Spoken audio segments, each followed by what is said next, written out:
صحرا میں شہابیوں کی تلاش، ایک ایوارڈ یافتہ چینی کہانی جس کے مصنف ہیں چاؤ ہوا۔ ہماری ٹیم میں ایک ہی لڑکی تھی جس نے اس پرخطر مہم کے لیے اپنی زندگی تک داؤ پر لگا دی۔ لوگ ہمیں صحرا کے شکاری کہتے ہیں۔ جی ہاں، ہم اس لک و دک صحرا میں ان نادر شہابیوں کی تلاش میں نکلے تھے جو کبھی کبھار آسمان سے زمین پر آ گرتے ہیں۔ دنیا میں صرف دو ہی جگہ ہیں جہاں ان نادر شہابیوں کو تلاش کرنا نسبتاً آسان ہے۔ ایک قطب جنوبی کا بر اعظم انٹارکٹیکا ہے جو سارا سال برف کی موٹی تہ میں ڈھکا رہتا ہے، اور دوسرا تھکلا مکان نامی بیابان صحرا ہے جہاں کی چمکدار ریت میں گرے کالے پتھر بآسانی نظر آ سکتے ہیں۔ شدید موسم کی وجہ سے انسان ان جگہوں پر رہنا پسند نہیں کرتا۔ یہی وجہ ہے کہ ان جگہوں پر شہابیوں کے دفن ہو جانے کا امکان کم ہے۔ کم وسائل کی وجہ سے ہمارے لیے یہ ممکن نہ تھا کہ ہم قطب جنوبی کو اپنی منزل بناتے، لہٰذا ہمارے پاس تھکلا مکان جانے کے سوا کوئی چارہ نہ تھا۔ اس صحرا کی وسعتوں کا اندازہ کتابیں پڑھ کر نہیں ہو سکتا۔ یہ ریت اور کنکریوں سے بھرا ایک ایسا سمندر ہے جہاں وحشت اور موت کا رقص ہوتا رہتا ہے۔ یہاں حد نگاہ تک ریت کے چھوٹے بڑے ٹیلے ہی ٹیلے ہیں۔ دن میں یہاں ایسے جھکڑ چلتے ہیں کہ الامان الحفیظ، آسمان گرد سے اٹھ جاتا ہے اور سورج غائب ہو جاتا ہے۔ ریت کے تپتے ذرات سے آنکھیں زخمی ہو جاتی ہیں۔ بندہ ایسا چکرا جاتا ہے کہ اس کی سمجھ میں ہی نہیں آتی کہ شمال کہاں ہے اور جنوب کدھر۔ کسی ناتجربے کار شخص کے لیے موت کی اس وادی سے زندہ واپس آ جانا کسی معجزے سے کم نہیں۔ اس کا رقبہ 3,30,000 مربع کلومیٹر ہے، جس میں پورا کا پورا جرمنی سما سکتا ہے۔ یہاں موسم کے بدلنے کا پتہ ہی نہیں چلتا۔ سورج نکلتے ہی آندھیاں چلنا شروع ہو جاتی ہیں اور سورج یکدم غائب ہو جاتا ہے۔ اگر فوری طور پر اپنے بچاؤ کا بندوبست نہ کیا جائے تو پھر مٹی کے اس طوفان میں جان بچانا مشکل ہو جاتا ہے۔ اس صحرا کو صرف اور صرف سنکیانگ کے باسی ہی بخوبی جانتے ہیں، جو اس کے قریب ہی مدتوں سے آباد ہیں۔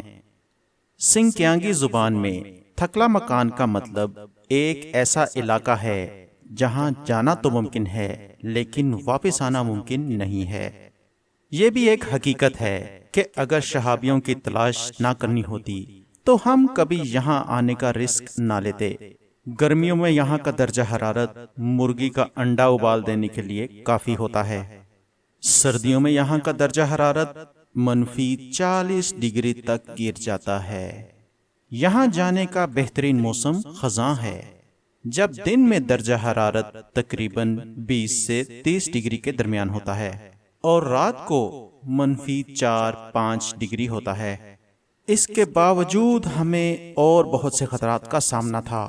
شدید پیاس کا ڈر، راستہ بھٹکنے کا خطرہ، صحرائی بچھو، اور تو اور انسانی گوشت کھا جانے والی زرد چیونٹیاں جو 10-15 منٹ میں انسان کا سارا ماس کھا جاتی ہیں اور اسے ایک ناقابل شناخت ڈھانچے میں تبدیل کر دیتی ہیں۔ پھر اچانک ایسی یخ بستہ ہوا چل پڑتی ہے جو خزاں کے موسم میں بھی انسان کو کلفی بنا دیتی ہے۔ ہمارا گروپ 6 لوگوں پر مشتمل تھا اور سب مختلف علاقوں سے آئے تھے، لیکن سب کے سب اپنی آنکھوں میں ایک ہی خواب سجائے ہوئے تھے، اور وہ تھا نادر شہابیوں کی تلاش۔ خاص طور پر زیتون کے رنگ والا ہلکا سبز شہابیہ جو ہماری قسمتوں کو راتوں رات بدلنے کے لیے کافی تھا۔ چند سال قبل شہابیوں کے ایک کھوجی نے اسی صحرا کے ایک سرے سے 1003 کلو کا زیتونی شہابیہ تلاش کر لیا تھا۔ بڑی کوششوں کے بعد وہ اس چٹان نما پتھر کو امریکی مارکیٹ میں لے جانے میں کامیاب ہو گیا۔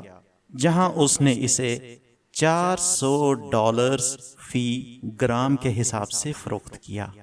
ہمارے دماغوں میں امریکہ کا شہابیوں کا سب سے بڑا خریدار رابرٹ ہیگ گھسا ہوا تھا، جس کی بنا پر ہم نے اس موت کی وادی میں جانے کا خطرہ مول لیا تھا۔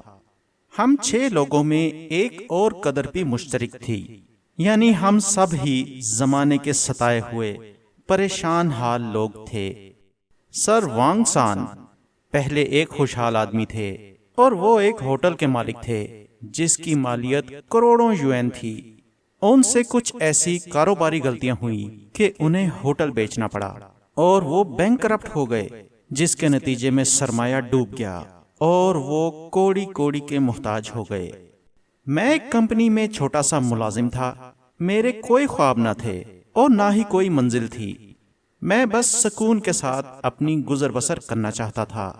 یہی میرا واحد خواب تھا، جسے کمپنی کی ڈائریکٹر نے چکنا چور کر کے رکھ دیا۔ نہ جانے کیوں اسے مجھ سے چڑ تھی، اور وہ ہر وقت میری نوکری کے در پہ رہتی تھی۔ بعد میں اپنے ساتھیوں سے پتا چلا کہ اسے دراصل دیہاتیوں سے گھن آتی تھی، اور پورے آفس میں اکیلا میں ہی ایک شخص تھا جس نے دیہات میں پرورش پائی تھی۔ وہ مجھے جھاڑ پلانے کا کوئی موقع ہاتھ سے جانے نہیں دیتی تھی۔ ایک دن آفس میں مجھے لنچ کرتے دیکھ کر سارے آفس کے سامنے ذلیل کر کے رکھ دیا۔ کہنے لگی کہ میں آفس میں کھانا کھا کر وہاں کا ماحول خراب کر رہا ہوں، جبکہ 5 منٹ پہلے میری ساتھ والی ٹیبل پر بیٹھی حسینہ نے آرڈر دے کر برگر منگوایا تھا، جس پر اسے کوئی تکلیف نہیں تھی۔ اس کے اس امتیازی سلوک سے میرا تو میٹر گھوم گیا، اور میں نے اپنا آفس کا کارڈ اس کے سامنے پھاڑ کر پھینک دیا۔ گزر بسر کے لیے اگرچہ نوکری ضروری ہوتی ہے، لیکن مجھے اپنی عزت زیادہ عزیز تھی۔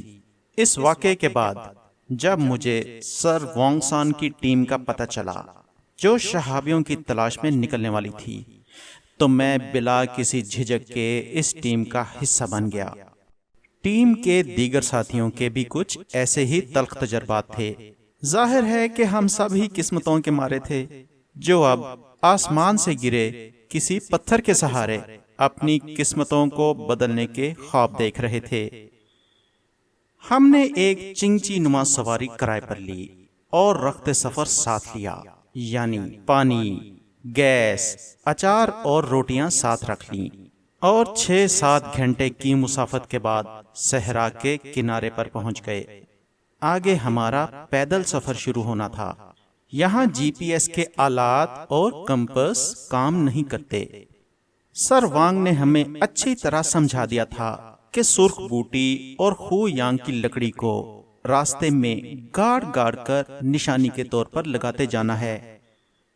اپنی تلاش کا دائرہ کار بڑھانے کے لیے ہم نے 2-2 کی ٹولیاں بنا لیں اور فیصلہ کیا کہ شام ہونے سے پہلے ہی مقررہ جگہ پر آ ملنا ہے۔ دن میں بھلے جتنا بھی پسینہ آ جائے کوئی پریشانی کی بات نہیں تھی، مگر ہمارے لیے رات کی سردی کاٹنا مشکل ہو جاتی تھی۔ سردی سے بچاؤ کے لیے سر وانگ نے ایک بوڑھے سنکیانگی چرواہے سے ایک طریقہ سیکھا تھا۔ وہ طریقہ یہ تھا کہ جلائی ہوئی لکڑیوں کی راکھ کو ایک تہ کی صورت میں مٹی کے نیچے دبا دینا ہے۔ سنکیانگ کی زبان میں اس کو سیٹے کہتے ہیں۔ اس سیٹے پر سونے سے واقعی حرارت محسوس ہوتی تھی، لیکن صرف اسی حصے پر جو اس سے مس ہو رہا ہوتا تھا۔ اس لیے باقی بدن کو حرارت پہنچانے کے لیے کروٹیں لے لے کر رات کاٹنی پڑتی تھی۔ صحرا میں جوں جوں وقت گزر رہا تھا، ہماری مشکلات سے نمٹنے کی صلاحیت میں اضافہ ہو رہا تھا، لیکن اچانک ایسی مصیبتیں آن پڑتی تھیں جن سے نکلنا محال ہو جاتا تھا۔ ایک دن سورج غروب ہو گیا، لیکن سر وانگ اور ان کے ساتھی واپس نہ آئے۔ ٹینٹ، سلیپنگ بیگ اور تمام ضروری اشیاء ہمارے پاس تھیں۔ اگر اس رات وہ واپس نہ آ پاتے تو ان کی زندگی کی ضمانت دینا مشکل تھی۔ ہم نے سرخ بوٹیوں کو جوڑ کر مشعل کی طرح جلایا اور ایک اونچے ٹیلے پر جا کر اس امید میں کہ اس کا دھواں انہیں نظر آ جائے انہیں ہوا میں لہرانا شروع کر دیا اور زور زور سے انہیں پکارنا شروع کر دیا۔ 1 گھنٹہ گزر گیا لیکن ان کا کوئی نام و نشان نہ ملا۔ پھر سرخ بوٹیاں بھی جل کر خاکستر ہو گئیں۔ چاروں ناچار ہم نے اپنی جیکٹیں، ٹینٹ اور سلیپنگ بیگ بھی ایک ایک کر کر جلانے شروع کر دیے۔ اس مرتبہ سر وانگ کو ہمارے ٹیلے کے اوپر روشنی نظر آ گئی اور اس سمت میں چلتے چلتے وہ ہم تک آ پہنچے۔ وہ صحرا میں 5-6 گھنٹوں سے بدحواسی کے عالم میں ہمیں ڈھونڈ رہے تھے۔ ہمیں پا کر دونوں کی چیخیں نکل گئیں اور زاروں کے تار رونے لگ گئے۔ اصل میں ہوا یہ تھا